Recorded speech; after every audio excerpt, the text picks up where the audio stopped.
অপরিশোধিত বিমা দাবি পরিশোধের জন্য তহবিল গঠনের কথা বিভিন্নভাবে প্রস্তাব আসছে। এটি একটি সাময়িক পদ্ধতি।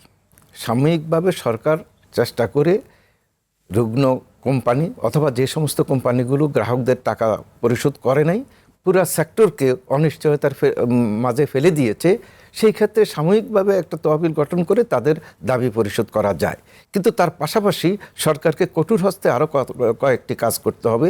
এক হলো, যে কোম্পানিগুলো দাবি পরিশোধ করেনি তাদেরকে যথাযথ তদারকির আন্ডারে এবং আইনের আওতায় আনতে হবে। কেন তারা এই দাবি যথাযথ 90 দিনের মধ্যে দাবি পরিশোধের যে নিয়ম আছে সেই আইন ভঙ্গ করার কারণে তাদেরকে আইনের আওতায় আনতে হবে। এবং এই টাকা তারা অন্য কোন কোন খাতে সরিয়ে নিয়েছে, সত্যিকার অর্থেই কি তারা ব্যবসায় লস দিয়েছে, নাকি এই টাকা তাদের অন্য খাতে সরিয়ে নিয়েছে?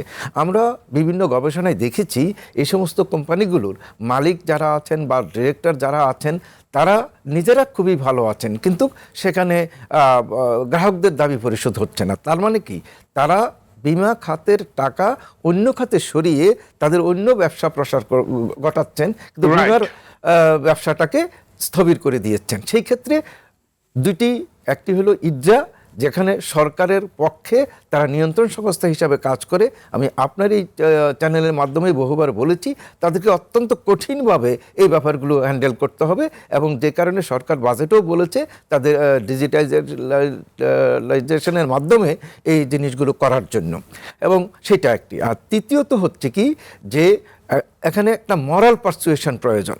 কারণ যারা পিরিয়ডিক্যাল তত্ত্বাবধানের মাধ্যমে মরাল পারসুয়েশন, অর্থাৎ একটি টোটাল ফান্ডের একটি নির্দিষ্ট অংশ সেফটি ফান্ড হিসাবে থাকতে হয়, সেটি আছে কি নেই, দীর্ঘমেয়াদী সেটি দেখভাল হয়নি বলেই তারা এই টাকা সরাতে পেরেছে। কিন্তু পিরিয়ডিক্যালি, অর্থাৎ মাসিক অথবা ত্রৈমাসিক অথবা মানে বাৎসরিকভাবে নিয়ন্ত্রণ সংস্থা যদি তাদের লোকবলের মাধ্যমে এই তথ্যগুলো তাদের কাছে নিতেন, তাহলে কিন্তু কোম্পানি দীর্ঘমেয়াদী এত টাকা অন্য খাতে সরিয়ে নিতে পারতেন না। সুতরাং এক্ষেত্রে সরকারের নিয়ন্ত্রণ সংস্থার মানে ভূমিকা প্রশ্নবিদ্ধ। সর্বোপরি সরকারের অর্থ বিভাগ এই ব্যাপারগুলোর সম্পূর্ণভাবে দায় দায়িত্ব গ্রহণ করছেন সরকারের পক্ষ থেকে।